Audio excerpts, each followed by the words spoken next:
إن الحمد لله نحمده ونستعينه ونستغفره ونعوذ بالله من شرور أنفسنا ومن سيئات أعمالنا من يهده الله فلا مضل له ومن يضلل فلا هادي له وأشهد أن لا إله إلا الله وحده لا شريك له وأشهد أن محمدا عبده ورسوله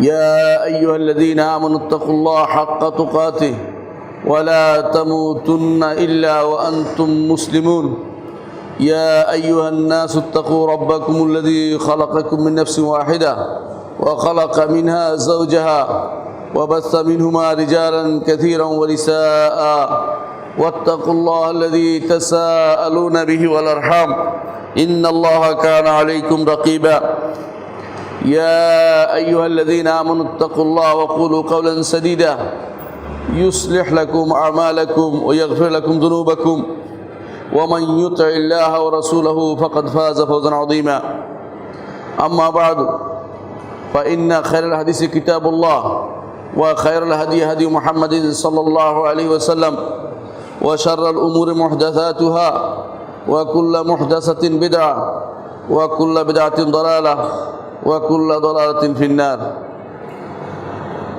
أيها الناس أوصيكم ونفسي بتقوى الله সম্মানিত মুসল্লিয়ান ইকরাম, আমার নিজেকে এবং আপনাদেরকে আল্লাহর তাকওয়া অবলম্বন করার অনুরোধ জানাচ্ছি। যেই সত্তার তাকওয়া অবলম্বন করবেন তিনি হচ্ছেন মহান রব্বুল আলামিন। রব্বুল আলামিনকে যদি না জানেন, রব্বুল আলামিনের উপর ঈমান যদি প্রতিষ্ঠিত না হয়, তাহলে যথাযথ তাকওয়া অবলম্বন করা হবে না। গত পর্বে আমরা আলোচনা করেছিলাম যে আল্লাহর উপর ঈমান আনার গুরুত্ব। আজকে আমরা আলোচনা করব, যেমন ওয়াদা করেছিলাম, যে কিভাবে আল্লাহর উপর ঈমান আনতে হবে। আল্লাহর উপর ঈমান আনার জন্য যেই জিনিসগুলো জরুরি, সেই জিনিসগুলো যদি না থাকে কারো মধ্যে, তাহলে সে ঈমানদার হতে পারবে না। এজন্য প্রত্যেকটি মানুষ আজকের খুতবা যা যা আলোচনা হবে ইনশাআল্লাহ সেই বিষয়টি আমাদের নিজেদের মধ্যে আছে কিনা দেখে নেব। যদি ঈমান থাকে, আল্লাহ তাআলা ঘোষণা করেছেন, ইন্নাল্লাযীনা আমানু ওয়া আমিলুস সালিহাতি কানাত লাহুম জান্নাতুল ফিরদাউসি নুজুলা। ঈমান এবং আমল সালেহ থাকলে আল্লাহ তাআলা জান্নাতুল ফিরদাউসকে তার জন্য সেখানে তার জন্য মেহমানদারির ব্যবস্থা করেছেন। সেখানে ঈমানকে আগে জানতে হবে, তারপরে আমলে সালেহ করতে হবে। যদি সারা জীবনও আমলে সালেহ করেন কিন্তু ঈমান না থাকে, ঈমানে ঘাটতি থাকে, তাহলে আপনার আমার সেই আমলে সালেহ গ্রহণযোগ্য হবে না। বহুবার হজ করেছেন অথবা সারা জীবন আল্লাহর দ্বীনের জন্য ব্যয় করেছেন, সময় দিয়েছেন, কত কি করেছেন, কিন্তু ঈমান ঠিক নেই, আপনার আমল শুদ্ধ হয়নি, আল্লাহর দরবারে গ্রহণযোগ্য হবে না। আল্লাহ তাআলা বলে দিয়েছেন, ওয়া কাদিমনা ইলা মা আমিলু মিন আমালিন ফাজআলনাহু হাবাআম মানসুরা। তারা যেসব আমল করেছে সেগুলো দিয়ে অগ্রসর হয়ে আমি সেগুলিকে বিক্ষিপ্ত ধূলিকণায় রূপান্তরিত করে দেব। তাই আমাদের জানতে হবে এমন কি জিনিস আছে যা না জানলে ঈমানটা হবে না, যা না জানলে আমাদের কোনো আমলই আল্লাহর দরবারে কবুল হবে না, বরং আমাদের দুনিয়ার আশাটাই বৃথা হয়ে যাবে, দুনিয়ায় থাকাটাই বৃথা হয়ে যাবে, আখিরাতে চিরস্থায়ী জাহান্নাম ছাড়া আমাদের আর কোনো গতি থাকবে না। সেই ঈমান বিল্লাহ, আল্লাহর উপর ঈমান কিভাবে হবে, আজকে আমরা সেই বিষয়টি নিয়ে আলোচনা করব।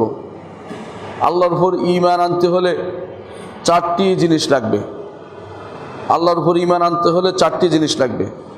এক নম্বর হচ্ছে আল্লাহ তাআলার অস্তিত্বের উপর ঈমান। দ্বিতীয় হচ্ছে আল্লাহ তাআলার রুবুবিয়তের উপর ঈমান, তিনি একমাত্র রব, সেটার উপর ঈমান। তিন নম্বর হচ্ছে তিনি আমার একমাত্র মাবুদ, সে বিষয়ের উপর ঈমান।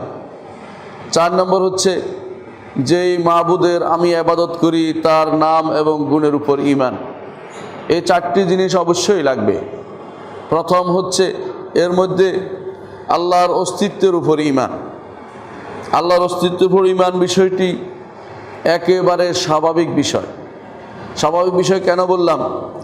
যেই বিষয়টি নিয়ে অনেক মানুষ ঘোলা পানিতে মাছ শিকার করেছে, অনেকে অনেক পানিকে ঘোলা করে নিয়েছে, অনেক সমস্যা তৈরি করেছে, সেটা আসলে খুব কঠিন বিষয় নয়। সেটা মানুষের প্রথম যে দলিল, সেটার অর্থ হচ্ছে মানুষের ফিতরিভাবে দেয়া হয়েছে, স্বাভাবিকভাবে তার অন্তরের ভিতরে, তার মাথার ভিতরে ঢেলে দেয়া হয়েছে। আল্লাহ তাআলা কোরআনে কারীম বলেছেন, নবীরা তাদের জাতিকে বলতেন, আফিল্লাহি শাক্কুন ফাতিরিস সামাওয়াতি ওয়াল আরদ, আল্লাহর ব্যাপারে তুমি সন্দেহ করছো? আসমান জমিনের স্রষ্টা তিনি। অর্থাৎ সন্দেহ করার জায়গা সেটা নয়। সাধারণভাবে একটি মানুষ বড় হয়ে উঠে এই আল্লাহর অস্তিত্ব স্বীকারের মাধ্যমেই। ছোট বাচ্চা পর্যন্ত এটা স্বীকার করে। ধীরে ধীরে তারা উপরের দিকে হাত উঠায়, তারা ডাকতে থাকে রব্বুল আলামিনকে। কারো শিখানোর প্রয়োজন হয় না, ততক্ষণ পর্যন্ত না সেটাকে পরিবর্তন করে দেয়া হয়।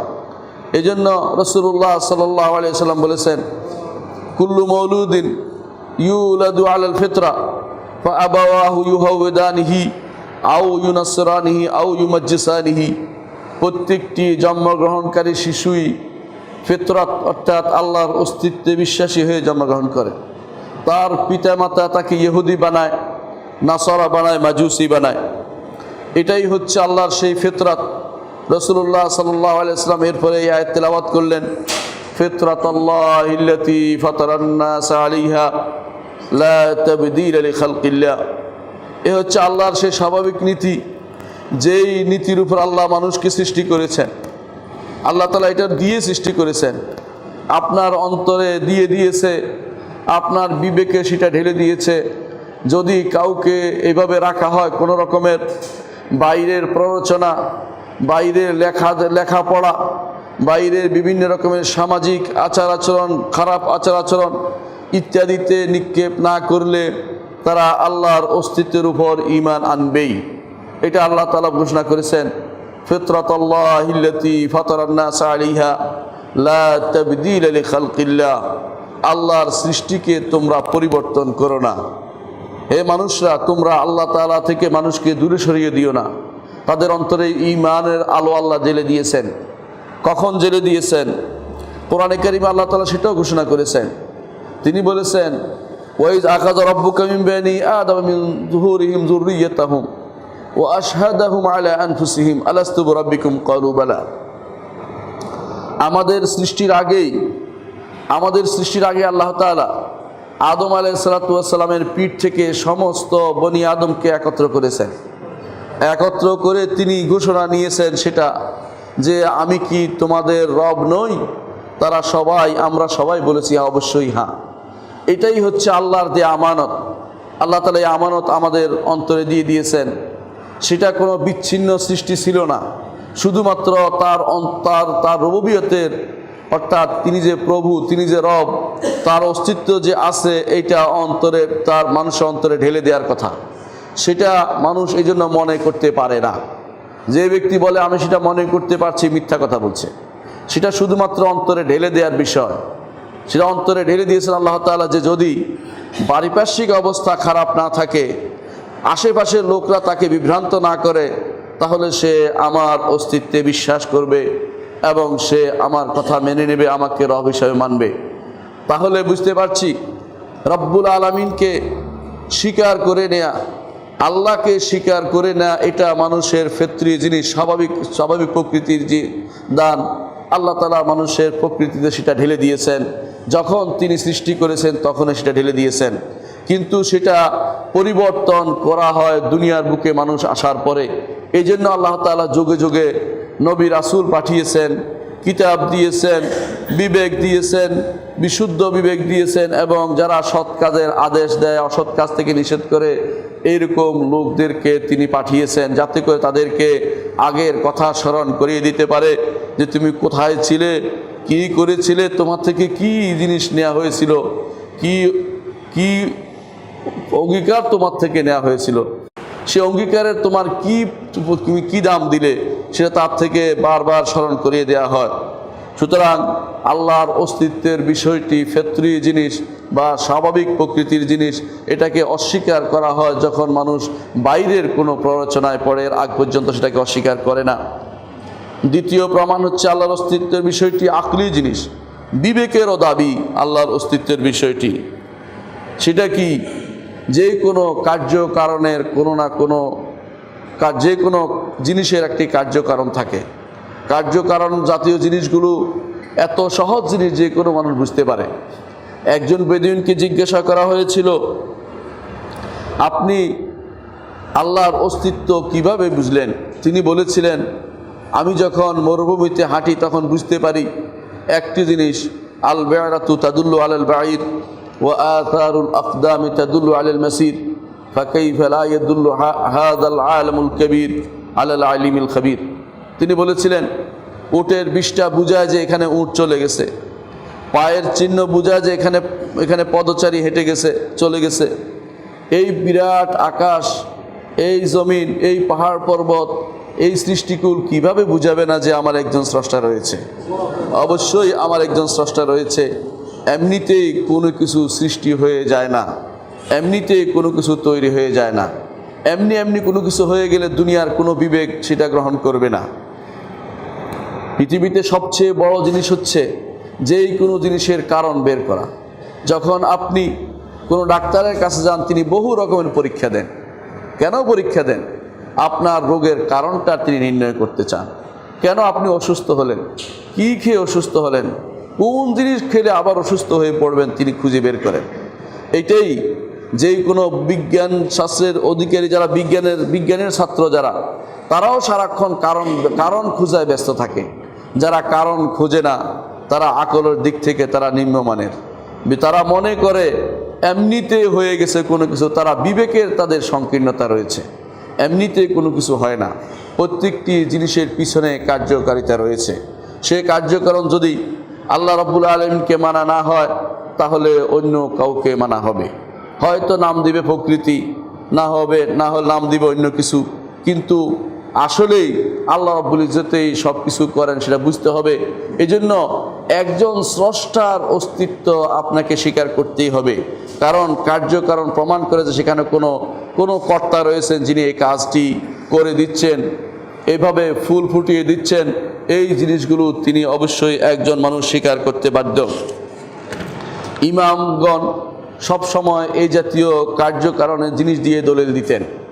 ইমাম আবু হানিফা রাহিমাহুল্লাহ, তার কাছে একবার কিছু নাস্তিক এসে বলল, আপনার সাথে আল্লাহর অস্তিত্বের ব্যাপারে আপনার সাথে আমরা বহস করব, মুনাজারা করব। আবু হানিফা রাহিমাহুল্লাহ বলেন, ঠিক আছে, কোথায় যেতে হবে বলো। তখন তারা বলল, আমাদেরকে দাজলার ওপারে আসতে হবে আপনাকে। দাজলা হচ্ছে টাইগ্রিস নদী, সেটার ওপারে যেতে হবে। তিনি বললেন, ঠিক আছে, অমুক তারিখে আমি যাব।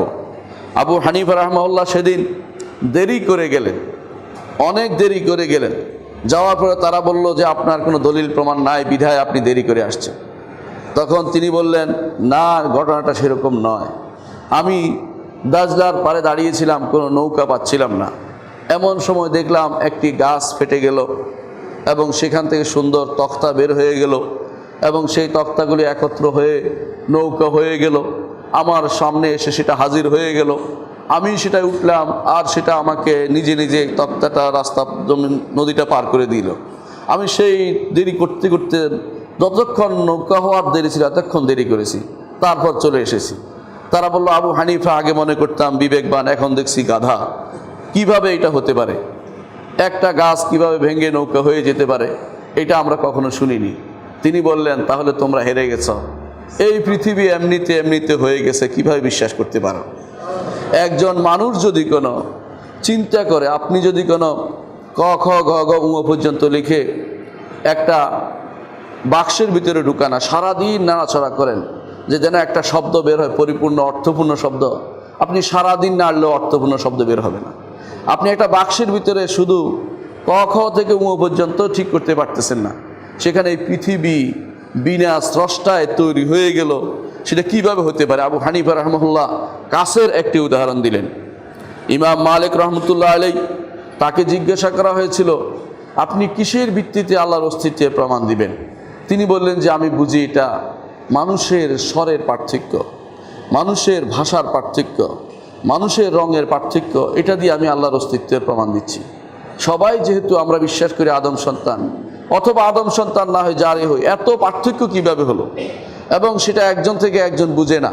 মাত্র 7 কিলোমিটার পরে আবার ভাষার পরিবর্তন হচ্ছে, আবার নতুন রকমের ভাষার নতুন সেন্ট আসতেছে, নতুন স্বর আসতেছে। কোত্থেকে সেটা তৈরি করে দিল? এটা আমি প্রমাণ করি সেটা রব্বুল আলামিনের পক্ষ থেকে আসছে। এই জন্য আল্লাহ তাআলা কোরআনে কারীমে উল্লেখ করেছেন, ওয়ামিন আয়াতিহি ইখতিলাফু আলসিনাতিকুম ওয়া আলওয়ানিকুম। তার নিদর্শন সমূহের মধ্যে উল্লেখ করে অনেকগুলোর পরে তিনি বলেছেন, আর তোমাদের ভাষা এবং তোমাদের রঙের পার্থক্য, সেটাও আল্লাহর নিদর্শন অন্তর্ভুক্ত। তিনি সেটা করতে সক্ষম। সুতরাং প্রমাণ করে দিলেন ইমাম মালিক রহমতুল্লাহ আলাইহি যে জিনিসটা তুমি নিজে উপলব্ধি করো, তোমার ছেলে তোমার মতো হয় না, কালো হচ্ছে, ভিন্ন রকম হয়ে যাচ্ছে, সারা দিন যদি কোনো তুমি বায়োলজি পড়ো সেটাকে মিলাইতে পারবে না। এর অর্থ হচ্ছে এখানে কারো কোনো হাত রয়েছে। ইমাম শাফি রহমতুল্লাহ আলাইহি, তাকে জিজ্ঞাসা করা হয়েছে আল্লাহর অস্তিত্ব সম্পর্কে। তিনি বলেছেন আল্লাহর অস্তিত্বের বিষয়টি একেবারেই সহজ। তুমি যখন তুত গাছের নিচে যাও তখন সেটা বুঝতে পারবে। সবাই বলো তুত গাছের নিচে কীভাবে বুঝবো? তুত গাছটা কি? আপনারা রেশমি দেখেছেন, রেশম পোকা যে গাছটি খায় সেটা হচ্ছে তুত গাছ। এই গাছটি তিনি বললেন একই গাছ থেকে যখন রেশম পোকা খায় তার থেকে তোমরা কাপড়ে সুতা পাও, আর যখন সেটা থেকে মৃগ নাভি হরিণ খায় তখন তার নাভি থেকে সুগন্ধি পাও, আবার যখন সেটা গরু খায় সেখান থেকে তোমরা গোবর পাও, আর কিছু তুমি সেখানে পাও না। এর অর্থ হচ্ছে একটি গাছের পাতার ভিতরে এত রকমের যে শৈল্পিক জিনিস দিয়ে দিলেন। তিনি একজন সত্তা অবশ্যই আছেন যা একরকম করেন না, ভিন্ন ভিন্ন প্রকৃতিতে সেটাকে তৈরি করেন। এটা প্রমাণ করে যে অবশ্যই একজন স্রষ্টা রয়েছেন যিনি একই জিনিসকে ভিন্ন ভিন্ন রূপে আনতে পারেন। আপনিও দেখবেন আপনার আশেপাশে একই জমিনে আপনি 2টি আমের চারা লাগিয়েছেন, একটি মিষ্ট হয় আরেকটি অত্যন্ত টক হয়। এর কারণ কি? আল্লাহ রাব্বুল ইজ্জত সেখানে সেই কার্যকরণ দিয়ে দিয়েছেন, তার ইশারায় সেটা হচ্ছে। এটা একজন ইমানদার মাত্রই বিশ্বাস করতে হয়। ইমাম আহমদ রাহিমাহুল্লাহ, আমি 4 ইমামের কথাই নিয়ে আসছি। ইমাম আহমদ ইবনে হাম্বল রাহিমাহুল্লাহ, তাকে জিজ্ঞাসা করা হয়েছিল আপনি আল্লাহর অস্তিত্ব কীভাবে বিশ্বাস করেন? তিনি বলে বিশ্বাস করি পিতামাতার বিফাসকিল আজায়েম, পিতামাতার ইচ্ছা বিনষ্ট হওয়ার কারণে। পিতামাতা শত চেষ্টা করে তার একটা ছেলে হোক, হয়ে যায় মেয়ে। তারা চায় আমার মেয়ে হোক, হয়ে যায় ছেলে। আবার কেউ কেউ চায় আমার সন্তান হোক, তার সন্তান হয় না। কেউ কেউ সন্তান বন্ধ করার জন্য কত রকমের ওসিলা ধরে, কিন্তু আল্লাহ তাকে সন্তান দিয়েই দেন। এর অর্থ হচ্ছে আপনার ইচ্ছার বাইরে রব্বুল আলামিনের ইচ্ছা কার্যকর রয়েছে, একজন সত্তা সেখানে রয়েছে, এটা আপনাকে স্বীকার করতেই হবে। এইভাবেই আমরা দেখতে পাই বিবেক সায় দেয় যে আমার একজন স্রষ্টা রয়েছে। বিবেক কখনো বলে না যে স্রষ্টা নেই।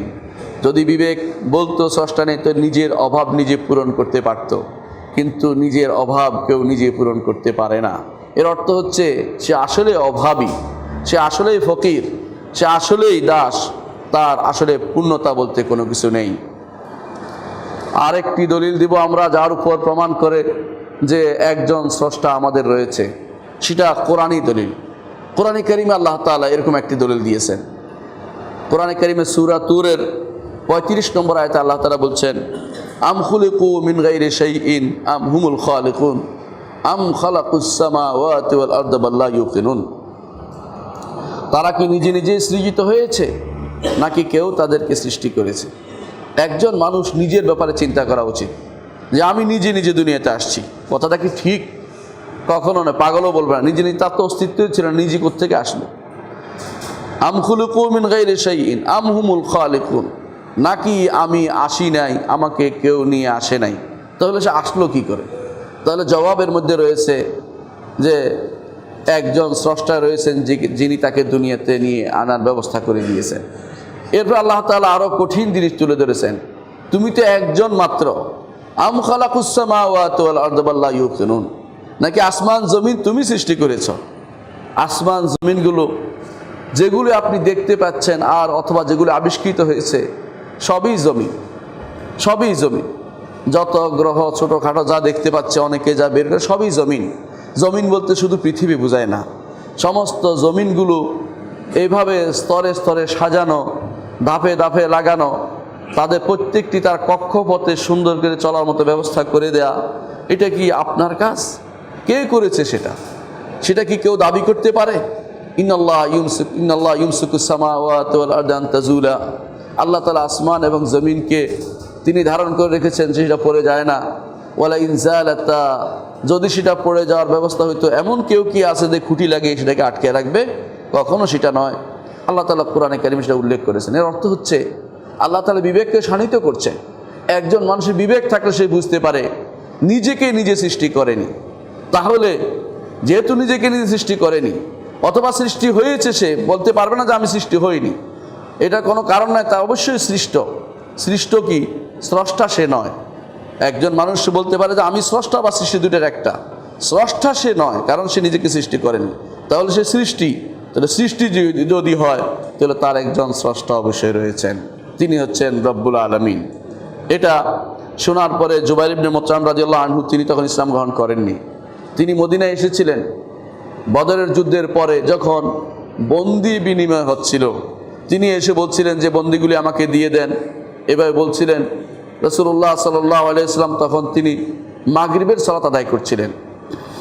সেখানে তিনি সূরা তুরের এই আয়াতগুলো তেলাওয়াত করছিলেন।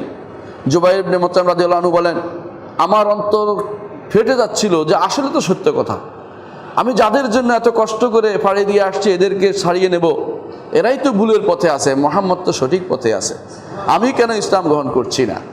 তখন তিনি বলেন, তখনই আমার অন্তরে ঈমান পড়ে গেল। আমি এরপরে ইসলাম গ্রহণ করে চলে আসলাম মুহাম্মদুর রাসূলুল্লাহ সাল্লাল্লাহু আলাইহি ওয়াসাল্লামের কাছে। এটা প্রমাণ করে একজন বিবেকবান মানুষ কখনো বিবেকবান নাস্তিক হয় না। অথবা নাস্তিক ওই দুই ধরনের মানুষ হয়, একটি হচ্ছে অহংকারী, আরেকটি হচ্ছে বিবেককে সে কাজে লাগাতে পারেনি, সত্যিকার অর্থে বিবেককে কাজে লাগাতে পারেনি। এই জন্য যারা বড় বড় ডাক্তার তারা কখনো নাস্তিক হয় না, দেখা যায় তারা আস্তিক। তারা মানুষের শরীরের বিভিন্ন অঙ্গ চিন্তা করে বুঝে যে এটা কোনো মানুষের সৃষ্টি হতে পারে না, এটা অটোমেটিকলি সৃষ্টি হতে পারে না। এত হাজার পর্দা ভেদ করে যেই জিনিসটি আপনাকে দেয়া হয়েছে, একটি কিডনিতে পানির ব্যবস্থাপনা করে দেয়া, ছাই ব্যবস্থাপনা করে দেয়া, ছাঁকনির ব্যবস্থা করে দেয়া, এবং সেটা দিয়ে আপনার সারা শরীরে সব কিছু সাপ্লাই দেয়া, আপনি কি একটা তৈরি করতে পারবেন কোনো দিন? আপনার কি সে ক্ষমতা আছে? কোনো মানুষের সে ক্ষমতা নেই, কারণ এটা যালিকা তাকদীরুল আজিজুল আলিম, মহান রব্বুল আলমিনের, সেটা হচ্ছে তারই কারসাজি। তিনি ব্যতীত আর কেউ সেটা করতে পারে না, করতে পারবে না। মানুষ শত চেষ্টা করেও এগুলির কোনো কিছু বানাতে পারে না। কিডনি নষ্ট হয়ে গেলে এখন তারা আরেকজনের কিডনি নিয়ে স্থাপন করতে পারে, কিন্তু ওই কিডনিটা তো আল্লাহরই সৃষ্টি। সুতরাং আপনি আমি শত চেষ্টা করলেও আল্লাহ রব্বুল ইজ্জতের কারসাজি বুঝতে পারবো না। ঈমান আনতে হবে আপনাকে, এটাই হলো বিশুদ্ধতম কথা। ঈমান না এনে আপনার আমার কোনো দিকে যাওয়ার উপায় নেই। যে আল্লাহর উপর ঈমান আনতে হবে, এটা আমার বিবেকের দাবি, এটা আমার বিবেক এবং ফিতরি স্বাভাবিক রীতির দাবি, এটা আমার কোরআনের দাবি, এটা আমার যে কোনো জ্ঞানী মানুষের দাবি যে একজন স্রষ্টা অবশ্যই রয়েছেন। এই স্রষ্টা কি? যেই স্রষ্টা রয়েছেন, বলতে পারেন যে স্রষ্টা থাকতেই পারে, কিন্তু চিন্তা করে দেখুন, যিনি স্রষ্টা হবেন তিনি বেশি হবেন কম হবেন? বলতে পারেন যে বহুজনের বানাতে পারে, একজন না হয়ে, কিন্তু বহুজন হলে কি হয় সেটা আমরা বুঝাতে চাচ্ছি। যেই স্রষ্টাকে আমরা স্বীকার করি তিনি একজন, কেন একজনকে স্বীকার করি? আল্লাহ তাআলা কোরআনে কারীমে দলিল উল্লেখ করেছেন কেন একজনকে আপনাকে স্বীকার করতে হবে, বহুজনকে কেন স্বীকার করতে হবে না। তিনি বলেছেন, মাত্তাখাযাল্লাহু মিন ওয়ালাদিন ওয়া মা কানা মাআহু মিন ইলাহিন ইযা লাযাহাবা কুল্লু ইলাহিন বিমা খালাকা ওয়া লা আলা বা'দুহুম আলা বা'দ সুবহানাহু ওয়া তাআলা সুবহানাল্লাহু তাআলা আম্মা ইউসিফুন। আল্লাহ তাআলা বলছেন, আল্লাহ তাআলা কোনো সন্তান গ্রহণ করেননি, অর্থাৎ সন্তান গ্রহণ করা তার গুণের ভিতরে নেই। এটা মানুষের কাজ। কেন মানুষের কাজ? সন্তানের মাধ্যমে মানুষ বেঁচে থাকতে চায়। মানুষ চিন্তা করে যে আমার পরে আমার আমার কথা কে বলবে, আমার জন্য কে দোয়া করবে, আমার জন্য কে কি করবে, আমার নামে রাস্তাটা কে করবে। যারা নাস্তিক আস্তিক সবাই চায় সন্তানের মাধ্যমে বেঁচে থাকতে। তাহলে আল্লাহ তাআলা তো তিনি সবসময় আছেন, তার সন্তানের প্রয়োজন নেই। এই জন্য তিনি বলছেন মাত্তাখাযাল্লাহু মিন ওয়ালাদিন, তিনি কোনো সন্তান গ্রহণ করেননি। তারপর আল্লাহ তাআলা বলছেন ওয়ামা কানা মাআহু মিন ইলাহিন, তার সাথে আর কোনো মাবুদও নেই। ইযাল্লা যাহাবা কুল্লু ইলাহিন বিমা খালাকা, যদি আরেকজন থাকতো তাহলে প্রত্যেকে আলাদা হয়ে যেত। কেন আলাদা হয়ে যেত? আপনি যদি এরকম হয় একজন আরেকজনের কথা শুনে, তাহলে বোঝা গেল যার কথা শুনে তিনি হচ্ছেন প্রকৃত আল্লাহ, যিনি শুনেন তিনি হচ্ছেন তার অনুসারী। দুইজন হতে পারে না। আর দুইজন হলে প্রত্যেকে আলাদা হয়ে যাবে, যে তোমাকে আমি নিব, অমুককে অমুকে নিব, ভাগাভাগি করে নিত। আল্লাহ তাআলা বলছেন ইযাল্লা যাহাবা কুল্লু ইলাহিন বিমা খালাকা ওয়ালা আলা বা'দুহুম আলা বা'দ, আরও কি হতো, একে অপরের উপরে চড়াও হতো। কেন? কেউ দুইজন রাজা এক রাষ্ট্রে দেখেছেন কখনো? কারণ কেউ কারো কথা শুনতে চায় না। সবাই বলে যে আমি রাজা, আমার কথা শুনতে হবে। কারণ ক্ষমতা এমন এক জিনিস যেখানে ভাগাভাগির প্রশ্ন আসে না, এই জন্য কেউ সেটা শুনতে চায় না। সুতরাং দুইজন আল্লাহ থাকলে আপনি পৃথিবীতে শুধু ধ্বংসযজ্ঞই দেখতে পেতেন, হানাহানি মারামারি দেখতে পেতেন। এই জন্য আল্লাহ তাআলা বলছেন ওয়ালা আলা বা'দুহুম আলা বা'দ, একে অপরের উপরে উঠে যেত, হানাহানি লেগে যেত, মারামারি লেগে যেত। সুবহানাহু ওয়া তাআলা আম্মা ইয়াসিফুন, তারা যে সমস্ত জিনিস তারা আল্লাহকে গুণান্বিত করছে তাতে আল্লাহ তাআলা অতি পবিত্র। কোরআনে কারীম আল্লাহ তাআলা আরও বলছেন লাউ কানা ফীহিমা আলিহাতুন ইল্লাল্লাহু লাফাসাদাতা, যদি এই আসমান এবং জমিনে যদি আরও জমিনের আরও স্রষ্টা থাকতো, আসমান এবং জমিনের আরও স্রষ্টা থাকতো, তাহলে আসমান জমিন ধ্বংস হয়ে যেত। কেন ধ্বংস হইতো?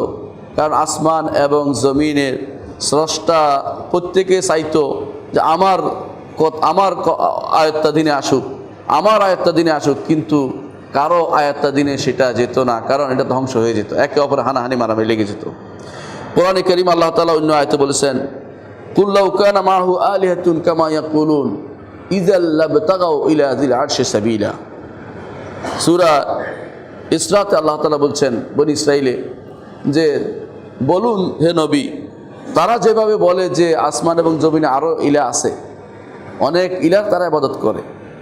খ্রিস্টানরা 3 জনের ইবাদত করে, হিন্দুরা বহু লোকের ইবাদত করে। এরকম বহুজনের ইবাদতকারী হলে কি হইতো? তিনি বলছেন সত্যিকারে যদি এরকম থাকতো তাহলে তারা আল্লাহর আরশ নিয়ে টানাটানি করতো, যে আরশটা দখল করতে হবে যে কোনো মূল্যে। এখন কেউ যদি বলে এখানে যে আমি রাজা, সে কিন্তু খুশি হবে যতক্ষণ পর্যন্ত না ক্যান্টনমেন্ট তার হাতে আসে। বুঝতে পারছেন, গণভবন তার হাতে না আসে ততক্ষণ পর্যন্ত সে খুশি হবে না, যে এটা বললে তো আমার কেউ শুনলো না। আল্লাহর আরশ নিয়ে টানাটানি শুরু করতো, কিন্তু আল্লাহর আরশ এ পর্যন্ত কেউ দাবি করেনি যে আল্লাহর আরশের সে মালিক। এর অর্থ হচ্ছে মালিক একজনেই, তিনি হচ্ছেন রব্বুল আলামিন, আল্লাহ তাআলা।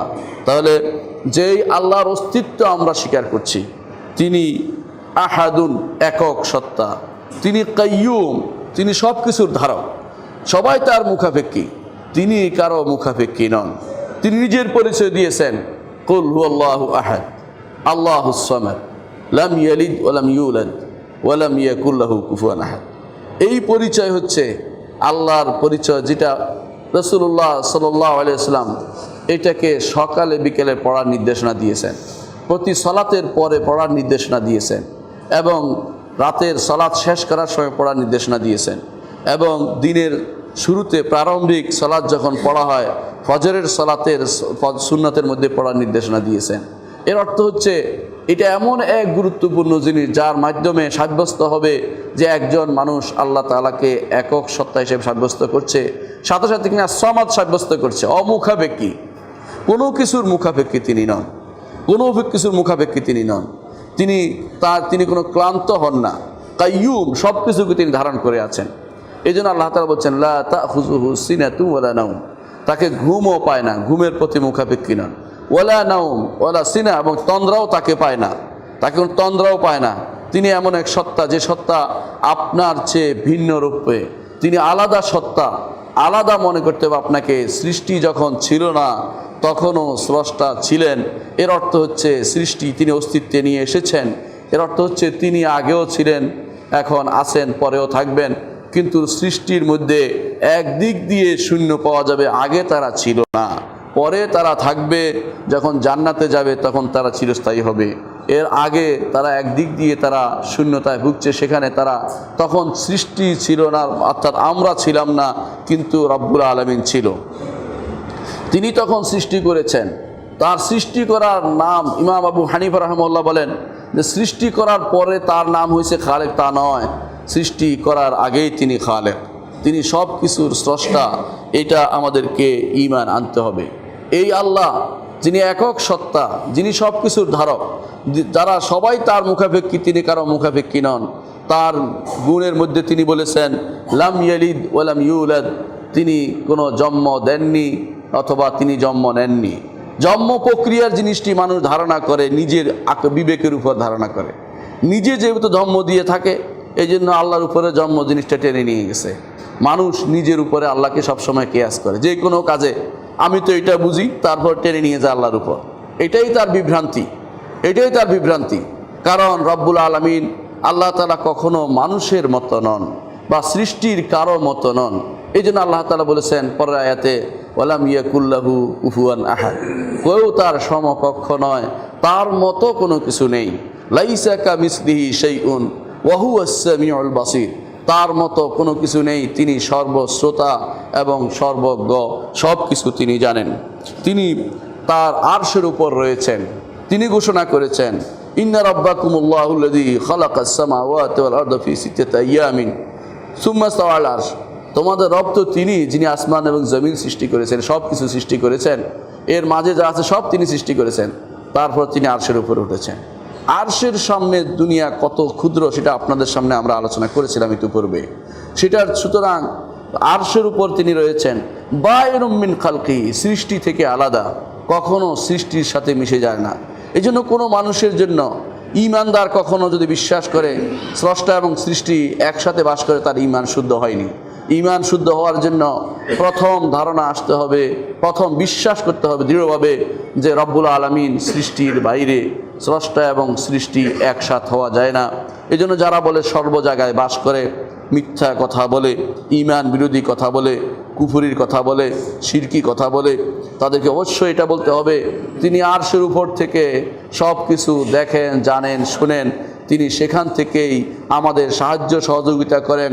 এর মাধ্যমে উপর থেকে তিনি সাহায্য সহযোগিতার মাধ্যমে তিনি আমাদের সাথে আছেন, তিনি আমাদের দেখছেন সব কিছু, কিন্তু তিনি সৃষ্টি এবং স্রষ্টা আলাদা। এই ঈমান না হলে আল্লাহর উপর ঈমান হলো না। সেটা যে কোনো মনে করতে পারেন যে ঈমান আনলেই হলো, তা কিন্তু নয়। ঈমানদার মাত্রেই বিশ্বাস করতে হবে সৃষ্টি এবং স্রষ্টা আলাদা, কখনো সৃষ্টি এবং স্রষ্টাকে একাকার করে দেখা যায় না। যারা মনে করে কখনো স্রষ্টা নেমে আসেন, তারা আল্লাহর উপর ঈমান আনতে পারেনি। যারা মানুষের ভিতরে প্রবেশ করেন, তারা কখনো ঈমান আনতে পারেনি। হ্যাঁ, আল্লাহ যেটা বলেছেন সেটা বিশ্বাস করতে হবে। রাসূল যে আল্লাহ তাআলা নেমে আসেন, রাসূল বলেছেন আল্লাহ তাআলা নেমে আসেন প্রথম আসমানে। কিভাবে নেমে আসেন সেটা জানি না, কিন্তু এর অর্থ এই নয় যে সৃষ্টির ভিতরে তিনি বসবাস করেন। এই জাতীয় চিন্তা ভাবনা করলে ঈমান কিন্তু থাকবে না একজন মানুষের। অনুরূপভাবে যারা মনে করে মানুষ ফানা ফিল্লাহ হতে পারে, বাকাবিল্লাহ হতে পারে, এই জাতীয় ঈমান যার আছে সেটা ঈমান নয়, সেটা হচ্ছে সাক্ষাৎ কুফরি। এই জাতীয় কুফরি ঈমান যদি থাকে কারো, তা অখনি পরিষ্কার করা আমাদের সময় রয়েছে। আমরা বলেছি চারটি জিনিস লাগবে আল্লাহর উপর ঈমান হতে হলে। এতক্ষণ আমরা আলোচনা করেছি যে আল্লাহর অস্তিত্বের উপর ঈমান এবং তার জন্য যা উপযোগিতার উপর ঈমান, অর্থাৎ একজন সত্তার উপর ঈমান আনতে হবে, যেই সত্তার এই গুণগুলো রয়েছে একটু আগে সেটা আমরা আলোচনা করেছি। যার বৈশিষ্ট্য হচ্ছে যে তিনি সৃষ্টি থেকে আলাদা, তিনি আরশের উপর, তিনি সৃষ্টির মতো জন্ম নেয়া থেকে সম্পূর্ণ মুক্ত। অনুরূপভাবে তিনি সৃষ্টির কারো মত মুখাপেক্ষী নন এবং তিনি একক সত্তা। একক অর্থ এই যে তাকে আপনি এক করার দরকার নেই, তিনি নিজেই একক সত্তা। তিনি আপনাকে সবাইকে তিনি ধ্বংস করে এই জায়গাতে অন্য কাউকে তিনি প্রতিষ্ঠা করতে পারেন। কামা আনশাআকুম মিন যুররিয়াতি কওমিন আখারিন, আল্লাহ তাআলা নিজে কোরআনে বলেছেন যে যেভাবে আগের একদল মানুষের জায়গায় তোমাদেরকে, আগের একদল সৃষ্টির জায়গায় তোমাদেরকে আমরা প্রতিষ্ঠা করেছি। আগে জিনরা ছিল, তাদের জায়গাতে মানুষকে প্রতিষ্ঠা করেছে। আগে জিনদের জায়গাতে মানুষের প্রতিষ্ঠা করতে হচ্ছে। আপনারাও এখন অনেক রকমের কথা বলেন যে আগে ডাইনোসর ছিল, ইত্যাদি ইত্যাদি ছিল। তাহলে বোঝা গেল আমাদের কোনো এটা থেকে ইসলাম বিরোধী কিছু হয় না। কেন? আগে আল্লাহ নিজে বলছেন যে এই ভূমিতে আগেও অনেক কিছু বাস করতো। আল্লাহ আমাদেরকে খলিফা অর্থ হচ্ছে আগের লোকদের জায়গায় তিনি আমাদেরকে বসবাস করার সুযোগ করে দিয়েছেন। আগে আমাদের মতো এরকম আরও সৃষ্টি এই জমিনে বসবাস করত। জমিনটাও ছিল না, জমিনটাও তিনি নিয়ে এসেছেন। তাহলে আমাদেরকে বিশ্বাস করতে হবে এটা এরকম একজন স্রষ্টার অস্তিত্ব রয়েছে। আল্লাহর উপরে ঈমানের এটা হচ্ছে প্রথম পর্যায়। আল্লাহর উপর ঈমানের 4টি পর্যায়ের মধ্যে দ্বিতীয় পর্যায় হচ্ছে, আল্লাহর উপর ঈমানের দ্বিতীয় পর্যায় হচ্ছে আল্লাহ তাআলাকে একমাত্র রব মানতে হবে। অর্থাৎ তিনি স্রষ্টা, তিনি অস্তিত্ব আছে মানলেই হবে না। অনেক মানুষ মনে করে যে সবাই একজনের অস্তিত্ব মানে যথেষ্ট না, এটা ঈমান নয়। একজনের অস্তিত্ব মানলেই ঈমানদার হওয়া যায় না।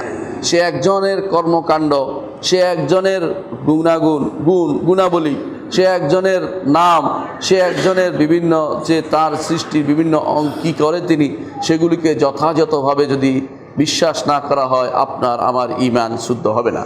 এজন্য দ্বিতীয় যে জিনিসটির উপর ঈমান আনতে হবে, ঈমান শুদ্ধ হওয়ার জন্য যে দ্বিতীয় যে জিনিসটি প্রতিষ্ঠা করতে হবে বা সাব্যস্ত করতে হবে, তা হচ্ছে আল্লাহ তাআলাকে রব হিসাবে মেনে নিতে হবে। রব শব্দের অর্থ কি? বাংলাতে রব অর্থ প্রতিপালনকারী, সাধারণ একটা অর্থ। কিন্তু রব শব্দটি আরবিতে আরও ব্যাপক অর্থ দেয়। যতক্ষণ পর্যন্ত চারটি জিনিস প্রতিষ্ঠিত না হবে, 4টি জিনিস কেউ স্বীকার না করবে মন থেকে, ততক্ষণ পর্যন্ত আল্লাহকে রব হিসাবে মেনে নিতে পারেনি। 1 নম্বর হচ্ছে আল্লাহই তার স্রষ্টা, তার কোনো আলাদা কোনো স্রষ্টা নেই। প্রত্যেকটি জিনিসের স্রষ্টাই আল্লাহ তাআলা। আসমান জমিন হইতে শুরু করে ছোট পোকা মাকড় পর্যন্ত সব কিছু স্রষ্টা হচ্ছে রব্বুল আলামিন। তিনি হচ্ছেন আমার রব, যিনি সব কিছু সৃষ্টি করেছেন। ইন্না রাব্বাকুমুল্লাহুল্লাযী খালাকাস সামাওয়াতি ওয়াল আরদ। আল্লাহ তাআলা স্রষ্টা তো তিনি, যিনি আসমান এবং রব, তোমাদের রব তো তিনি, যিনি আসমান এবং জমিন সৃষ্টি করেছেন। ওমা বাইনাহুমা, এর মাঝে যা আছে তা সবই তিনি সৃষ্টি করেছেন। এর হচ্ছে কোনো কিছু বাদ নেই। হোল ইউনিভার্স যিনি সৃষ্টি করেছেন, পূর্ণ যত কিছু আপনার ধারণায় আসতে পারে সবই সৃষ্টি করেছেন কে? আমার রব্বুল আলামিন। তাহলে স্রষ্টা হিসেবে তাকে মানতে হবে, প্রথম কাজ। আল্লাহ তাআলা কোরআনে কারীম বলেছেন, ওয়ালা ইন সাআলতাহুম মান খালাকাস সামাওয়াতি ওয়াল আরদ লা ইয়াকুলুনা আল্লাহ। যদি আপনি তাদেরকে জিজ্ঞাসা করেন আসমান এবং জমিন কে সৃষ্টি করেছে, আরবের মুশরিকরা বলবে যে আল্লাহই সৃষ্টি করেছে। তাহলে রাসূলুল্লাহ সাল্লাল্লাহু আলাইহি ওয়াসাল্লাম এত যুদ্ধ করলেন কেন? যুদ্ধ এই নিয়ে করা হয়নি, স্রষ্টা হিসেবে তারা আল্লাহকে মানত। হ্যাঁ, অনুরূপভাবে যদি আপনি দ্বিতীয় যে জিনিসটি করা দরকার সেটা হচ্ছে আল্লাহকে রব মানার জন্য, সেটা হচ্ছে আল্লাহ তাআলা আপনার একমাত্র মালিক, এটা আপনাকে স্বীকার করতে হবে। আপনার মালিক আর কেউ হতে পারে না। মালিকানা বুঝেন, অনেক সময় আপনি একটি জিনিস বানান কিন্তু আরেকজনের ফরমাস খেটে বানান। বাড়ি যারা বানায় তারা কি বাড়ির মালিক হয়? তারা তো কর্মচারী। মালিক হয় আরেকজন, টাকা পয়সা দিয়েছে, বানিয়েছে।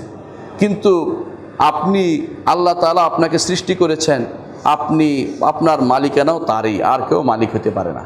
আপনার প্রত্যেকটি অঙ্গের মালিক তিনি, প্রত্যেকটি অংশের মালিক তিনি, আপনার জীবনেরও মালিক তিনি। এই জন্য আল্লাহ তাআলা বলে দিয়েছেন, কুল ইন্না সালাতি ওয়া নুসুকি ওয়া মাহইয়ায়া ওয়া মামাতি লিল্লাহি রাব্বিল আলামিন লা শারীকা লাহু বিযালিকা উমিরতু ওয়া আনা আউয়ালুল মুসলিমিন। জীবন মরণ ইবাদত সব কিছু আল্লাহর জন্য নিবেদিত, কারণ তিনিই সব কিছুর মালিক। এই জন্য মানুষ নিজে ইচ্ছা করলে আত্মহত্যা করতে পারে না, কারণ আপনি এই জীবনের মালিক নন। এই জীবন মালিক তো তিনি, আপনাকে শুধু দিয়েছে, শুধু সেটা ব্যবহার করার অনুমতি দিয়েছে। এই জন্যই মানুষ নিজে ইচ্ছা করে নিজে একটা হাত কেটে ফেলতে পারে না, কারণ সেটা অন্যায় করবে, এর জন্য তাকে শাস্তি পেতে হবে। অনুরূপভাবে এই জন্যই আপনি কোনো কাউকে মেরে ফেলতে পারেন না, কারণ এগুলির মালিকানা আপনার নয়। সব কিছুর মালিক তো তিনিই মালিক। হাসরের মাঠে তিনি বলবেন, আনাল মালিক আইনা মুলুকুদ দুনিয়া। আমি তো রাজাদিরাজ, দুনিয়ার রাজারা কোথায়? তারা হচ্ছে সাময়িক কিছু জিনিসের মালিক, আপনি শুধু উপভোগ করার মালিক। আল্লাহ তাআলা যতক্ষণ সেটা আপনার জন্য রাখবে ততক্ষণ উপভোগ করবেন। চোখের আপনি মালিক, ঠিক আছে, কতক্ষণ? চোখ যতক্ষণ কাজ করে, এরপর দেখবেন যে আল্লাহ সেটার দৃষ্টিশক্তি উঠিয়ে নিয়ে গেছে, আপনার কিছু করার নেই। এর অর্থ হচ্ছে আপনাকে শুধুমাত্র উপভোগ করার জন্য সুযোগ দেওয়া হচ্ছে মাত্র, কোনো কিছুরই আপনি প্রকৃত মালিক নন। আপনারও মালিক আল্লাহ তাআলা ঘোষণা করেছেন, কুল আউযু বিরাব্বিন নাস মালিকিন নাস। মানুষের মালিক তিনি মানুষের মালিক। তিনি বলেছেন কুলিল্লাহুম্মা মালিকাল মুলক, যাবতীয় রাজত্বের মালিক তিনি। তুতিল মুলকা মান তাশা, যাকে ইচ্ছা তাকে দেন, যাকে ইচ্ছা তার থেকে ছিনিয়ে নেন। একবার দিয়ে পরীক্ষা করেন যে লোকটি আমার শুকরিয়া আদায় করে কিনা, আবার তিনি তা ছিনিয়ে নেন। এর অর্থ হচ্ছে মালিক মানতে হবে রব্বুল আলমিনকে, আর কেউ আপনার প্রকৃত মালিক হতে পারে না। অনেক মানুষ বলে আমার এটা আমি দান করবো, আপনার বলার এই জন্য আমার রব্বুল আলমিনের জায়গায় আপনি হস্তক্ষেপ করতে পারেন না, অন্যায় করতে পারেন না। আপনার নিজের অস্তিত্ব সবে আল্লাহ তাআলার, তার সৃষ্টির কারণে আপনার অস্তিত্ব লাভ হয়েছে। আপনি নিজের মালিকের নিজে দাবি করে যাচ্ছে তা করে বেড়াতে পারেন না। একজন নারী যাচ্ছে তা করতে পারে না, একজন পুরুষ যাচ্ছে তা করতে পারে না। যিনি মালিকের কথা শোনে না তাকে কখনো ভালো দাস বলা যায় না। ভালো দাস তো সেই ব্যক্তি যে ব্যক্তি তার মালিকের, যা সত্যিকার মালিক যিনি, তার কথা শুনে চলে, তিনি হচ্ছেন রব্বুল আলামিন। তাহলে আমাকে রব মানার জন্য প্রথম হচ্ছে তাকেই স্রষ্টা মানতে হবে, দ্বিতীয় হচ্ছে তাকেই মালিক মানতে হবে। আরবের মুশরিকরা এই জায়গাতেও শিরিক করতো না, তারা এটা মেনে নিত। আল্লাহ তাআলা কোরআনে কারীম বলেছেন কুল মান ইয়ারযুকুকুম মিনাস সামাই ওয়াল আরদ, বলুন আসমান এবং জমিন থেকে কে তোমাদেরকে রিজিক দেয়। আম্মা ইয়ামলিকুস সামা ওয়াল আবসার, তোমাদের শোনার যন্ত্র এবং তোমাদের দেখার যন্ত্রের মালিকটা কে। ওমান ইউখরিজুল হাইয়্যা মিনাল মাইয়িত, মৃতকে জীবিত থেকে বের করে কে, আর জীবিতকে মৃত থেকে বের করে কে। জীবিতকে মৃত থেকে বের করে, এটা তো আপনি দেখতেই পাচ্ছেন। জীবিতকে মৃত, ডিম থেকে মুরগি বের করে, এটা তো আসলেই তো মৃত জিনিস আপনার চোখের সামনে। হ্যাঁ, এখন বলতে পারেন যে আমরা তো বিভিন্ন রকমের বিজ্ঞান দ্বারা বুঝছিদের জীবিত, এটা তো আপনার সেই জীবন যেটা আপনি নড়াচড়া করার মতো জীবন আবিষ্কার করতেছেন, সেটা বোঝাচ্ছেন। কিন্তু স্থির জীবন, বাস্তব জীবন তো সেটা তো নাই, সেটা তো আসলে ছিল না। অনুরূপভাবে আপনি দেখতে পান জমিন থেকে আল্লাহ তাআলা ফসল দিচ্ছেন। যেই জমিন মরে গিয়েছিল, বৃষ্টি হওয়ার পর আবার জীবন লাভ করেছে, আবার সেটা থেকে ফসল দিচ্ছেন, আবার সেটা মরে যাচ্ছে। অর্থাৎ জীবন ও মৃত্যু জীবন দুটাই রব্বুল আলামিনের হাতে, আর কেউ মালিক নাই। আরবের মুশরিকরা তা স্বীকার করত। 2 নম্বর এটা। 3 নম্বর সেটা হচ্ছে 3 নম্বর যা মানতেই হবে আপনাকে আল্লাহকে রব মানার জন্য, তা হচ্ছে যে তিনি আপনাকে রিজিক দেন, আর কেউ রিজিক দিতে পারে না। দুনিয়ার মানুষ রিজিকের জন্য হন্য হয়ে ঘুরছে, কিন্তু রিজিকের মালিক যিনি রাজ্জাক, তার কাছে যদি চাইতো তিনি রিজিকের ব্যবস্থা করে দিতেন, না চাইলেও তিনি দেন, দুনিয়াতে দিবেন। কিন্তু আখিরাতে যারা চায়নি দুনিয়াতে, তাদেরকে আখিরাতে আল্লাহ তাআলা দিবেন না, তাদেরকে জাহান্নাম দিয়ে ভর্তি করে দিবেন। দুনিয়াতে যারা তার কাছে রিজিক চেয়েছে, আল্লাহ তাআলা বলে দিয়েছেন যে তার কাছেই রিজিক চাও, তার কাছেই রিজিক চাও। ইন্নাল্লাহু হুয়ার রাজ্জাকু যুল কুওয়াতিল মাতিন। আল্লাহ তাআলা বলে দিয়েছেন যে আমি তোমাদেরকে সৃষ্টি করেছি, তোমার কাছ থেকে রিজিক চাই না, বরং তিনিই সবাইকে রিজিক দেন। তাহলে 3 নম্বর যা অবশ্যই বিশ্বাস করতে হবে যে রিজিকের মালিক রাজ্জাক, এটা হচ্ছে রব্বুল আলমিনের গুণ, একটি কাজ। তিনি ব্যতীত রব্বুল আলমিনের এই কাজ আর কেউ কারো ক্ষমতা নেই। যিনি আপনাকে আজ দুনিয়াতে রিজিকের দায়িত্ব নিচ্ছেন, তার রিজিকের ব্যবস্থা কে করে? তার রিজিকের ব্যবস্থা তো আল্লাহ তাআলা করেন। এই জন্য আল্লাহ তাআলা কোরআনে কারীম বিভিন্ন উদাহরণ দিয়ে দেখিয়েছেন যে যত কিছুর তুমি মালিকানা দাবি করছো, তোমার মালিক তো আমি, তোমার মালিক আমি, মানে হচ্ছে সব কিছুর মালিকেই রব্বুল আলামিন, সব কিছু রিজিকের ব্যবস্থা করেন তিনি। আল্লাহ তাআলা কোরআনে কারীম বলেছেন ওয়া কাআইয়্যিম মিন দাব্বাতিন লা তাহমিলু রিজকাহা আল্লাহু ইয়ারযুকুহা। কত প্রাণী যে আছে যেগুলি রিজিক তারা নিজেরা বহন করে না। আছে কি আপনি দেখেছেন? একজন পাখি, তার জন্য কি কোনো গোলাঘরের ব্যবস্থা কেউ করে রেখেছে? তার জন্য কোনো টাকা পয়সার ব্যবস্থা কেউ করে রেখেছে? সে পাখি সকালবেলা বের হয় খালি পেটে, বিকালবেলা পূর্ণ পেটে ফিরে আসে। কত প্রাণী যে আছে তার হিসাব নেই, তাদের সবার ব্যবস্থাপনা তিনি করেন। আপনারা অনেক সময় দেখতে পান ছোট ছোট পোকা মাকড় পর্যন্ত তার রিজিকের ব্যবস্থা হয়। দেখবেন ব্যাঙ হা করে রয়েছে আর তার পেটের ভিতরে পোকা পড়তেছে। অনেক কিছু আপনি দেখতে পাবেন এরকম, যে এইটার জন্য আল্লাহ এটার খাবারের ব্যবস্থা করে দিয়েছে। আমরা দেখেছি অনেক সময় যে বড় বড় কুমিররা মাছ খেয়ে এসে সমুদ্রের পাড়ে হা করে বসে থাকে, তাদের দাঁতের সেগুলি বের করার জন্য আল্লাহ পাখির ব্যবস্থা করে দেয়। পাখি এসে সেগুলি খেয়ে জীবন ধারণ করে। কিভাবে কিসের সাথে রিজিকের ব্যবস্থা করে দিয়েছে আপনি চিন্তা করলেও পারবেন না। সুতরাং এই রিজিকের ব্যবস্থাপনার মালিক রব্বুল আলামিন, তিনি রিজিকের ব্যবস্থাপনাও করে দেন। 4 নম্বর যেটা অবশ্যই একজন ইমানদারকে বিশ্বাস করতে হবে, ঈমান আনতে হলে যে সব কিছু পরিচালনার ভার একমাত্র রব্বুল আলামিনের হাতে। তিনি যেটা পরিচালনা করবেন সেটা পরিচালিত হবে। মানুষ শত চেষ্টা করলেও সেটা সুন্দরভাবে পরিচালনা করতে পারে না। অনেক কিছু মানুষ চিন্তা করে যে আমি এইভাবে এভাবে করব, সেভাবে হয় না। একজন মানুষ কোনোদিন যতদিন পর্যন্ত যুবক বয়সে থাকে চিন্তাও করে না সে বৃদ্ধ হয়ে যাবে, কিন্তু বৃদ্ধ হয়ে যায়। অটোমেটিকলি তার ঘাড় বাঁকা হয়ে যায়, তার কোমর নুয়ে যায়, তার জন্য শুরু হয়ে যায় বিভিন্ন রকমের ওষুধ খাওয়া, কিন্তু সে ওষুধও কাজ হয় না, এক সময় তাকে কবরে চলে যেতে হয়। সব কিছু নিয়ন্ত্রণ ভার একমাত্র রব্বুল আলামিনের হাতে, মানুষের হাতে নয় বা কোনো কারো হাতে নয়। যারা দাবি করবে যে অমুকের হাতে সব কিছু নিয়ন্ত্রণ, তারা আল্লাহ তাআলার রুবুবিয়তে শিরিক করছে। আল্লাহ তাআলার রব অর্থই হচ্ছে তিনি সব কিছুর নিয়ন্ত্রক। কোরআনে কারীম আল্লাহ তাআলা যেন বলছেন ওয়ামান ইউদাব্বিরুল আমরা, কে সব কিছু পরিচালনা করে, ফাসায়াকুলুন আল্লাহ, তারা অবশ্যই বলবে যে আল্লাহ তাআলা। আরবের মুশরিকরা তাহলে স্বীকার করত যে নিয়ন্ত্রণ ভার পৃথিবীর এবং আসমানের সব কিছুর নিয়ন্ত্রণ ভার একমাত্র রব্বুল আলামিনের হাতে, তিনি শুধু সব কিছু নিয়ন্ত্রণ করেন, আর কিছু কেউ নিয়ন্ত্রণ করতে পারে না। তাহলে এই জায়গাতে তাদের পরিপূর্ণ, তারা কোনো শিরিক করতো না। হ্যাঁ, কিছু কিছু জিনিসে তারা শিরিক করতো, যার আলোচনা আপনারা ইনশাআল্লাহ ভবিষ্যতে শুনতে পাবেন। একজন ঈমানদার যদি রব্বুল আলামিনের উপর ঈমান আনতে হয়, রবের উপর ঈমান আনতে হয়, তাকে অবশ্যই এই চারটি জিনিস অবশ্যই ঈমান আনতে হবে। এক হচ্ছে, আবারও বলছি, এক হচ্ছে তিনি আমার স্রষ্টা, দুই হচ্ছে তিনি আমার মালিক, তিন হচ্ছে তিনি আমার জীবন উপকরণের ব্যবস্থা করে দিবেন, চার নম্বর হচ্ছে তিনি সব কিছু নিয়ন্ত্রণ করেন, আগের পদের সবার জন্য তিনি তার সুন্দর ব্যবস্থাপনা করে দেন। যাদেরকে আমরা ব্যবস্থাপক মনে করে থাকি তারা সবাই তার ব্যবস্থাপনার অধীন। তারা আসলে সব নিজেদের ব্যবস্থাপনা বলতে কোনো কিছু নেই। সাময়িক ব্যবস্থাপনা তারা করতে পারে, কিন্তু স্থায়ী ব্যবস্থাপনার মালিক যিনি, তাকে এই ক্ষমতা দিয়েছেন আমার রব্বুল আলামিন রব। এই জন্য রব মানতে হলে এই জিনিসগুলোকে ঈমান আনতে হবে। একটা সহজ জিনিস হচ্ছে, যা উপর থেকে আসে তা হচ্ছে রব, উপর থেকে আসছে, অর্থাৎ আপনার হাতে নেই। আপনার জীবন মরণের চাবিকাঠি কার হাতে? আল্লাহর হাতে। আপনার রিজিকের ব্যবস্থা তিনি করে দিবেন। আপনার জীবন বিপদ আপদ থেকে উদ্ধার কে করবেন? তিনি করে দিবেন। এইটা যে ব্যক্তি বিশ্বাস করতে পারবে, আমার হাতের জিনিস নয়, কিন্তু পৃথিবীতে যা চোখে পড়ে সবই তার, মালিকানা তার, তিনি সব কিছু চালাচ্ছেন, এটা যে ব্যক্তি ঈমান আনবে, সেই ব্যক্তি আল্লাহর রুবুবিয়তে ঈমান আনছে। আপনার কোনো কাজ সেখানে না, আপনি শুধু বিশ্বাস করার মালিক, আপনি শুধু অন্তরে স্বীকার করে নেওয়ার মালিক, মুখে স্বীকৃতি দেওয়ার মালিক, কর্মকাণ্ডে মেনে নেবেন যে আমার রব্বুল আলামিন তিনি সব কিছু করছেন। এইটা যে অন্তরের স্বীকৃতি জিনিসটা, অন্তরের যে বিশ্বাসের জিনিসটা, যে যা বাইরে যা কিছু দেখা যাচ্ছে সব কিছু স্রষ্টা তিনি, মালিক তিনি, রিজিকদাতা তিনি, পরিচালক তিনি, চারটি জিনিস যে ব্যক্তি মানবে তিনি তাওহীদুর রুবুবিয়্যাহ বা আল্লাহ তাআলাকে একমাত্র রব হিসাবে মেনে নিয়েছেন। এটাতে মানুষের কোনো হাত নেই, মানুষ শুধু বিশ্বাস করতে পারে, তার কোনো কর্মকাণ্ড সেখানে জড়িত নেই।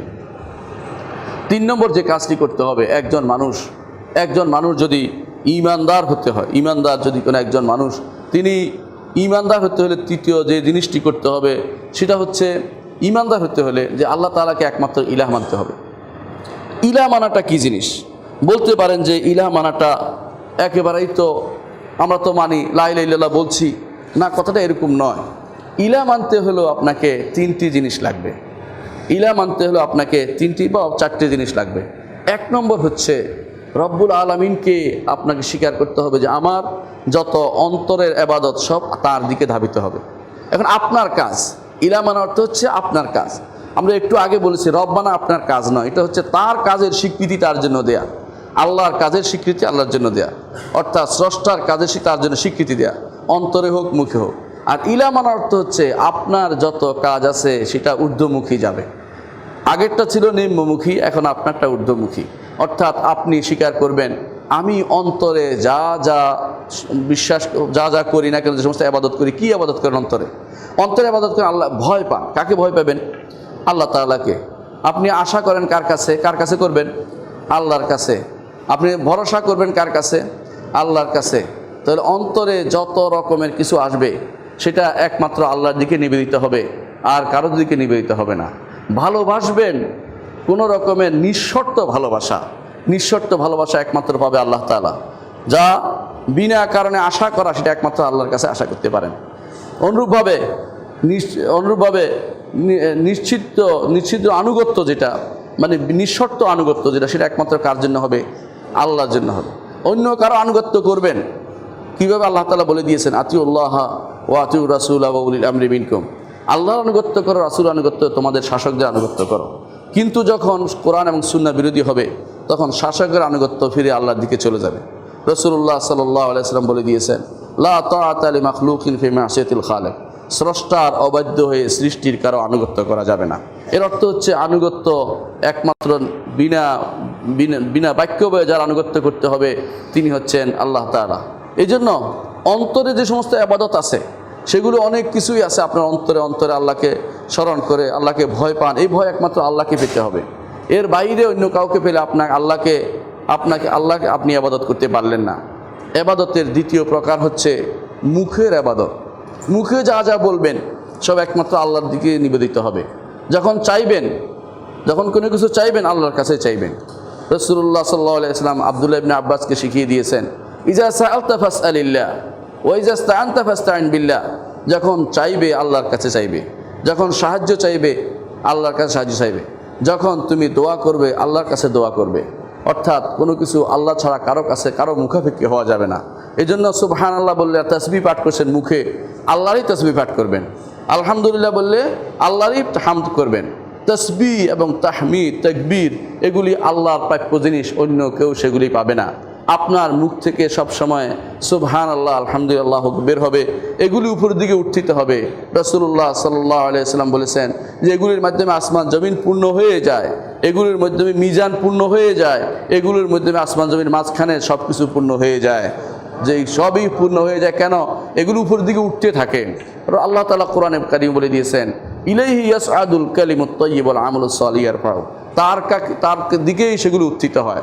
যখনই আপনি সুবহানাল্লাহ বলেন সেটা আল্লাহর দিকে উত্থিত হয়ে যায়। এর অর্থ হচ্ছে আপনার মৌখিক ইবাদত যতগুলি আছে, মুখের যত ইবাদত আছে সবই আল্লাহর দিকে উত্থিত হবে, আর কোনো দিকে সেটা যাবে না। কারোর জন্য প্রশংসায় ষষ্ঠমুখ হবেন না, কারণ এর মাধ্যমে আপনি ঈমান হারা হয়ে যাবেন। হ্যাঁ, প্রশংসা করবেন যতটুকু তার প্রাপ্যের বেশি নয়। কেউ যদি আপনার প্রতি ভালো কিছু করে তার শুকরিয়া আদায় করবেন। রাসূলুল্লাহ সাল্লাল্লাহু আলাইহি ওয়াসাল্লাম বলে দিয়েছেন, মাল্লাম ইয়াশকুরিল্লাহ সাল্লাম ইয়াশকুরিল্লাহ, যে মানুষের শুকরিয়া আদায় করে না আল্লাহর শুকরিয়া সে আদায় করেনি, ঠিক আছে, কিন্তু হামদ করতে পারবেন না। হামদ হচ্ছে এমন প্রশংসা যে প্রশংসা কোনো কারণে হয় না। আপনি শুকরিয়া বা কৃতজ্ঞতা প্রকাশ করেন কারণে কি? তা আপনাকে একটা নোট দিয়েছে, আপনাকে একটা বই দিয়েছে, আপনাকে একটা কিছু একটা দিয়েছে, এই জন্য কৃতজ্ঞতা প্রকাশ করলেন। কিন্তু আল্লাহর জন্য বিনা বাক্য বয়ে কোনো কারণে নয় সেই হামদ আপনি প্রকাশ করবেন, সেই তাসবিহ তার পবিত্রতা ঘোষণা করবেন। কোনো কারণে নয় আপনাকে এটা করতে হবে ইবাদত হিসাবে, সেটা আপনাকে মনের ভালোবাসা নিয়ে করতে হবে, এই জন্য সেটা তাসবিহ হবে। তাহলে আপনার আমার সবার ইবাদত একদিকে একমুখী হবে। 3 নম্বর যে কাজটি করতে হবে, তা না হলে আপনার ঈমান শুদ্ধ হবে না, তা হচ্ছে যে ইবাদতের ক্ষেত্রে আপনাকে আরেকটি কাজ করতে হবে। আপনার কর্মকাণ্ড, আপনার হাত, আপনার পা, আপনার শরীর অঙ্গ প্রত্যঙ্গ দিয়ে একমাত্র রব্বুল আলামিনকে উদ্দেশ্যে নিতে হবে। সাজদা যখন করবেন কার জন্য করবেন? আল্লাহর জন্য। রুকু যখন করবেন আল্লাহর জন্য। যখন হজ করবেন আল্লাহর জন্য। যখন সদাকা করবেন আল্লাহর জন্য। দান করবেন আল্লাহর জন্য। এইটাতে কোথাও স্যাদ পড়লেও আপনার ঈমান শুদ্ধ হবে না। অর্থাৎ 3টি জিনিস আপনাকে আল্লাহর দিকে নিবেদিত করতে হবে, অন্তর, মুখ এবং কর্মকাণ্ড। যদি আল্লাহর দিকে নিবেদিত করতে পারেন তাহলে অবশ্যই আপনি ঈমান আনতে সক্ষম হলেন। 3 নম্বর সেটা হচ্ছে আল্লাহর নাম এবং গুণের উপর ঈমান আনতে হবে।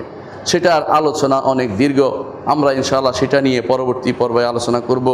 আকুলু কওলি হাযা ওয়া আস্তাগফিরুল্লাহ লি ওয়া লাকুম ওয়া লিসাইরিল মুসলিমিন ফাস্তাগফিরু ইন্নাহু হুয়াল গফুরুর রহিম। ইন্নাল হামদালিল্লাহ নাহমাদুহু ওয়া নাস্তাঈনুহু ওয়া নাস্তাগফিরুহু ওয়া নাউযু বিল্লাহি মিন শুরুরি আনফুসিনা ওয়া মিন সাইয়্যাতি আমালিনা।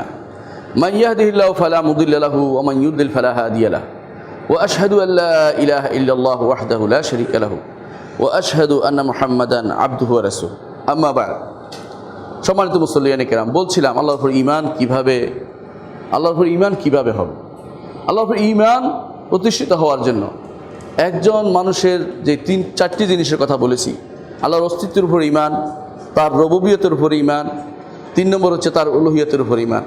রুবুবিয়তের বিষয়টি আমরা বুঝেছি, উলুহিয়তের বিষয়টি সংক্ষেপ হয়ে গেছে। এই বিষয়টির আগে আমাদেরকে জানতে উলুহিয়ত কী জিনিস, ইলাহ এবং রবের মধ্যে কী পার্থক্য, এই বিষয়গুলো জানতে হবে। ইবাদত কিসের নাম, যে আবাদত আমরা করি এটা আবাদত কিনা, কখন আবাদত হবে, কখন শিরিক হবে, কখন সেটা আবাদত হিসেবে গ্রহণযোগ্য হবে না, এইগুলি না জানা পর্যন্ত আপনার আল্লাহর উপর ঈমান প্রতিষ্ঠিত হবে না। ঈমান আসলে লালন করার নাম, জানার নাম, মানার নাম। শুধুমাত্র একদিন এসে মসজিদে হাজিরা দিলেন আর মসজিদে কিছু দান করে দিলেন, ঈমানদার হয়ে গেলেন, কথাটা এরকম না। বহু মানুষকে আপনি পাবেন সারা জীবন অন্যায় করেছে, শেষে শুধুমাত্র কিছু দান করে দিয়ে অথবা বলে দিল যে আমি ভালো হয়ে গেলাম, তা হয় না কিন্তু ভালো। ঈমানটা জানতে হবে, শিখতে হবে। সাহাবায়ে কেরাম ঈমান শিখেছেন 10 বছর। রাসূলুল্লাহ সাল্লাল্লাহু আলাইহি ওয়াসাল্লাম ঈমান 10 বছর ঈমান শিখানোর পরে তখন সালাত নাজিল হয়েছে। 10টা বছর ঈমান শিখছেন। আপনি কয়দিন ঈমান শিখেছেন? ঈমান শিখার জন্য সময় এবং শ্রম ব্যয় করতে হবে, ঈমানকে তাজা করতে হবে।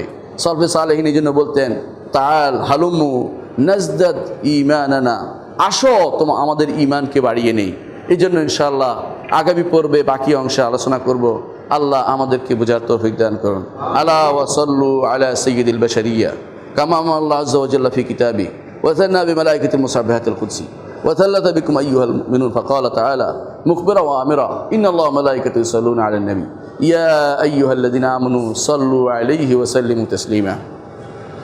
ওয়া ক্বালা আন-নবী সাল্লাল্লাহু আলাইহি ওয়াসাল্লাম মান সাল্লা আলাইয়া মারাতান সাল্লাল্লাহু আলাইহি বিআশরান اللهم صل على محمد وعلى آل محمد كما صليت على إبراهيم وعلى آل إبراهيم إنك حميد مجيد اللهم بارك على محمد وعلى آل محمد كما باركت على إبراهيم وعلى آل إبراهيم إنك حميد مجيد اللهم ارض عن الخلفاء الراشدين أبي بكر وعمر وعثمان وعلي وعن سائر الصحابة والتابعين رضوان الله عليهم أجمعين اللهم اغفر لنا ولإخواننا الذين سبقونا بالإيمان ولا تجعل في قلوبنا غلا للذين آمنوا ربنا إنك رؤوف رحيم اللهم انصر المسلمين في كل مكان اللهم أيدهم بتأييدك يا رحمن اللهم شتت شمول أعداء المسلمين يا أرحم الراحمين يا مجيب السائلين كن اللهم حافظ المسلمين ومؤيدهم وناصرهم يا أكرم الأكرمين اللهم أهزم الكفرة والمبتدعة والزنادقة واليهود والهندوس والمشركين اللهم زلزل أقدامهم اللهم خالف بين كلماتهم وكن اللهم مؤيد المسلمين يا أرحم الراحمين اللهم أيد المسلمين في كل مكان আল্লাহ মুসলিমদের তুমি সাহায্য করো সব জায়গাতে। আল্লাহ আল্লাহ মুসলিমদের তুমি দুনিয়ার সব জায়গায় তুমি সাহায্য করো। আল্লাহ আল্লাহ আমাদের পার্শ্ববর্তী দেশসমূহে মুসলিমরা নির্যাতিত হচ্ছে। আল্লাহ আল্লাহ তুমি আমাদেরকে তাদের উপর জয় করো। আল্লাহ আল্লাহ আমাদের তুমি জয় করে দাও। আল্লাহ আল্লাহ বিভিন্নভাবে তুমি পারো। আল্লাহ বিভিন্নভাবে তুমি তাদের শক্তিকে খর্ব করে দাও। আল্লাহ আমাদেরকে তুমি ঈমান দিয়ে বলিয়ান করে দাও। আল্লাহ আমাদেরকে আল্লাহ তোমার উপর সত্যিকার ঈমান আনার তৌফিক দান করো। আল্লাহ আমাদের জীবনের সমস্ত গুনাহ তুমি ক্ষমা করে দাও। আল্লাহ আমাদেরকে তোমার দ্বীনের উপর থাকার তৌফিক দান করো। আল্লাহ আল্লাহ আমাদের সন্তানদেরকে দ্বীনের উপর রাখো, আমাদের বাচ্চাদেরকে দ্বীনের উপর রাখো, তাদের উপর দ্বীনের মধ্যে বড় করো। আল্লাহ আল্লাহ ঈমানকে যেন বড় সম্পদ হিসেবে তারা গ্রহণ করে সেই তৌফিক তাদের দান করো। আল্লাহ আমাদেরকে তুমি ক্ষমা করে দাও। যারা কবরে শুয়ে গেছে তাদেরকে তুমি ক্ষমা করে দাও। আল্লাহ যাদের বিপদ আপদ থেকে উদ্ধার করে দাও। আল্লাহ যাদের আশা আছে ভালো কাজের সে আশাগুলি পূর্ণ করে দাও। আল্লাহ তাদের খারাপ কোনো বিপদ অসুবিধা আছে অসুবিধা দূর করে দাও। আমাদেরকে তুমি ক্ষমা করে দাও, আমাদের ক্ষমা করে দাও। আল্লাহুম্মা গফির ওয়ারহাম ওয়া আনতা খায়রুর রাহিমিন। ইবাদাল্লাহ রাহিমাকুমুল্লাহ ইন্নাল্লাহ ইয়া'মুরু বিল আদলি ওয়াল ইহসান ওয়া ইতা'i যিল কুরবা ওয়া ইয়ানহা আনিল ফাহশাই ওয়াল মুনকারি ওয়াল বাগি ইয়া'iদুকুম লা'আল্লাকুম তাযাক্কারুন ওয়া লাযিকরুল্লাহি আকবার ওয়াল্লাহু ইয়া'লামু মা তাসনাউন।